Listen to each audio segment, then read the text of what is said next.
Film ini diawali dengan diperlihatkannya suasana perumahan di malam hari.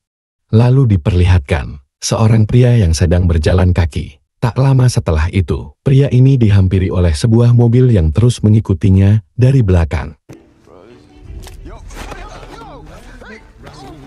Pria hitam itu pun dipukul serta dimasukkan ke bagasi mobil. Film pun dimulai.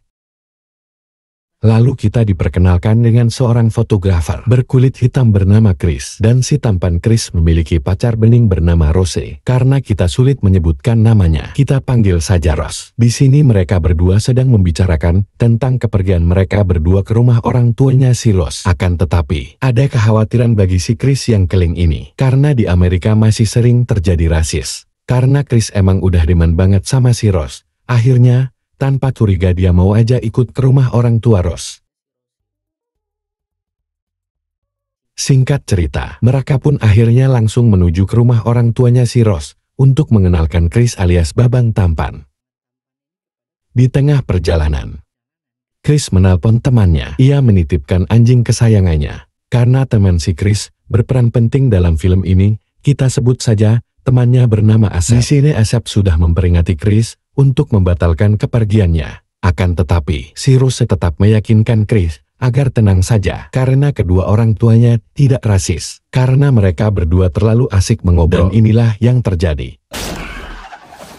Karena dirasa menabrak sesuatu, mereka berdua memutuskan untuk mengeceknya. Setelah dicek ternyata Chris menabrak seekor rusa. Akan tetapi, entah mengapa, Chris merasakan firasat buruk yang akan terjadi. Singkat cerita, mereka berdua telah sampai di rumah orang tua si Rose, dan mereka disambut sangat ramah oleh kedua orang tuanya. Akan tetapi, ada keanehan pada tukang kebun dan pembantu di sana yang selalu tersenyum aneh, dan mereka berdua berkulit hitam. Sebagai orang tua yang ramah, si bapak mengajak Chris untuk berkeliling sekitaran rumah. Di sini kita diperkenalkan dengan kakak kandung Rose, kita panggil saja Anto. Singkat cerita, malam pun tiba. Dan seperti keluarga pada umumnya, di sini mereka makan malam bersama. Di tengah makan malam, terjadi sedikit gesekan antara si Anto dan Chris. Karena emang si Anto yang songong. Di sini juga kita diberitahu bahwa ibunya si Rose adalah ahli hipnotis. Singkat cerita, Chris dan Rose pun tidur. Namun Chris tidak bisa tidur. Dari itu Chris memutuskan keluar untuk merokok. Belum habis rokok di tangan Chris, dia dikejutkan dengan tukang kebun yang berlari dengan kencang ke arahnya, lalu berbelok. Chris merasa ada yang salah dengan tukang kebun itu. Singkat cerita, ketika Chris akan kembali ke tempat tidurnya dengan mengendap-endap, tiba-tiba ya di sini Chris kepergok ibunya si Rose, dan si ibu mengajak Chris untuk melakukan terapi hipnotis agar bisa berhenti merokok. Mau gak mau Chris mengikuti kemauan ibu Rose. Lalu, sesi hipnotis pun dimulai dengan menggunakan cangkir dan sendok. Dan di sini Chris dilontarkan beberapa pertanyaan dan diketahui bahwa Chris tidak memiliki keluarga sama sekali. Di sini Chris jatuh ke dalam sunken pike, suatu kondisi paralis mental di mana pikiran Chris masih sadar, akan tetapi tubuhnya tidak bisa digerakkan. Semakin dalam jiwa Chris terjatuh ke dalam ruangan hitam, Chris semakin panik karena tubuhnya tidak bisa digerakkan. Dan ketika penglihatan Chris akan ditutup tiba-tiba, dan Chris pun terbangun dari tidurnya. Di keesokan harinya, Chris mencoba berkenalan dengan tukang kebun sesama kulit hitam. Akan tetapi, lagi dan lagi keanehan pun terjadi ketika tukang kebun meminta maaf karena semalam dia telah mengagetkan Chris. Dengan begitu, otomatis yang semalam Chris alamin bukanlah mimpi. Singkat cerita, diadakanlah pesta keluarga yang dihadiri oleh para tamu berkulit putih. Lalu kita diperlihatkan dengan tamu berkulit putih yang sangat menyukai tubuh Chris hingga dipegang-pegang, seolah sedang mengecek kualitas barang yang akan dibeli. Di antara banyaknya tamu berkulit putih, Chris juga melihat ada satu pria berkulit hitam, dan ternyata pria berkulit hitam. Chris mengenal pria tersebut karena dia sudah lama dikabarkan menghilang. Menyadari hal tersebut, Chris menelepon Asep dan menceritakan kejadiannya. Dia gak percaya karena gak ada buktinya, dan si Asep buru-buru menyuruh Chris kabur dari tempat itu. Akhirnya Chris pun memberanikan diri memfoto cowok itu buat dijadiin bukti ke si Asep. Chris lupa mematikan lampu di kameranya.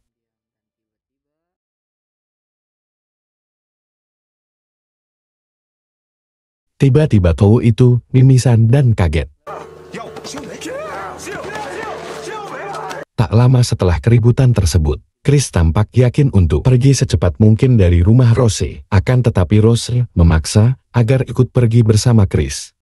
Di sisi lain rumah, tampak terlihat keluarga kulit putih berkumpul untuk melakukan perlangan. Namun anehnya, ada sebuah foto Chris di sana. Singkat cerita, Chris dan Rose pun akan bergegas pergi secepat mungkin. Dan ketika Chris mencari HP-nya yang hilang, Chris melihat pintu gudang yang terbuka. Saat Chris mengeceknya, ternyata di dalamnya ada sebuah kotak merah yang berisi foto-foto Rose dan orang-orang kulit hitam lainnya. Kesimpulan dari foto-foto yang Chris temukan adalah bahwa Rose ternyata masih komplotan dari keluarganya yang aneh. Menyadari hal tersebut, sontak saja Chris bergegas keluar rumah. Akan tetapi, pelarian Chris dihadang oleh semua anggota keluarga Rose. Dan tiba-tiba, Chris tak berdaya ketika Ibu Rose mengetukkan sendok dan gelas. Singkat cerita, Chris terbangun dengan layar TV yang menyala di hadapannya, dengan tangan dan kaki Chris yang terikat. Dan disinilah kita akan mengungkap semua keanehan yang telah terjadi. Di belahan dunia lainnya, kita diperlihatkan Asep yang sedang laporan ke bosnya dikarenakan Chris yang sudah tidak mengabarinya 2 hari. Akan tetapi beginilah tanggapan dari atasan polisinya.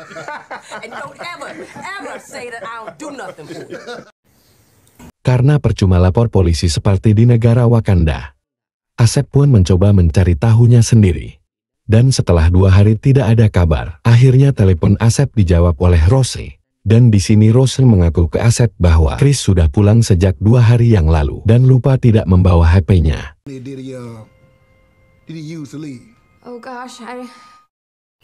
Kembali dengan Chris. Di sini dijelaskan bahwa otak Chris akan ditukar dengan otak orang berkulit putih. Tetapi kesadaran Chris masih tetap terjaga. Intinya si Chris ini bisa mengawasi, tetapi tidak bisa menggerakkan tubuhnya sendiri. Singkat cerita, waktu operasi akan segera dilakukan. Dan ketika Chris akan dibawa ke tempat operasi, tiba-tiba Chris memukul kakak Rose hingga berdarah. Sungguh jenius, Chris menutupi telinganya agar tidak terkena hipnotis dari suara si ibu sakti. Setelah melumpuhkan si Anto, kini Chris memburu si bapak. Dan inilah yang terjadi. Setelah selesai dengan si bapak, kini Chris adu mekanik dengan si ibu. Karena Chris tahu kelemahan si ibu adalah gelas. Lalu Chris pun memecahkan gelas tersebut.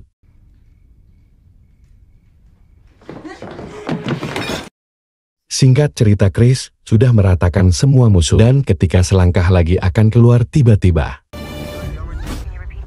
tak tega Chris pun menyelamatkan pembantu yang sama-sama berkulit hitam. Dan justru inilah kesalahan terbesar Chris telah membawanya.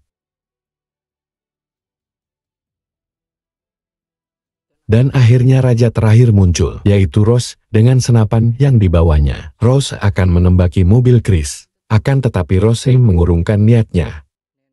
Ternyata yang Chris bawa adalah neneknya Rose, yang tubuhnya sudah ditukar dengan kulit hitam. Saat si nenek sadar dari pingsannya, lalu inilah yang terjadi.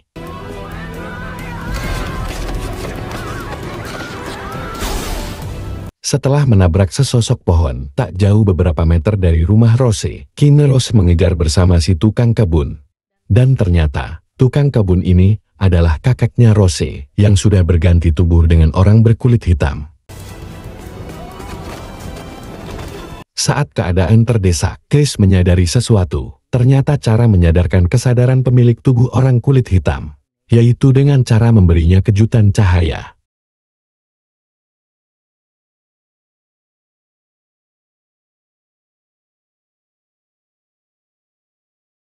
Rose yang memberikan senapan ke kakeknya malah ditembak, karena tukang kebun sudah sadar. Kesadarannya sudah kembali untuk beberapa menit. Karena tidak mau hidup berbagi tubuh dengan kakek Rose, tukang kebun itu pun akhirnya menembak kepalanya sendiri. Dan ya, semua berbaring di sini. Rose masih playing victim agar Chris tidak menghabisi dirinya. Tapi karena Chris sudah muak dengan betina, Chris pun memberi pelukan erat di leher Rose. Dan ketika semua sudah selesai seperti biasa, polisi baru datang. Dan ternyata polisinya si Asep sendiri. Dan film pun selesai.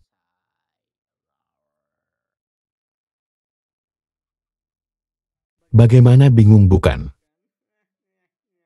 Get Out adalah film perjalanan yang menggabungkan horor dengan sindiran sosial yang tajam, meninggalkan kesan mendalam pada penonton dengan cara ceritanya yang unik dan penuh drama.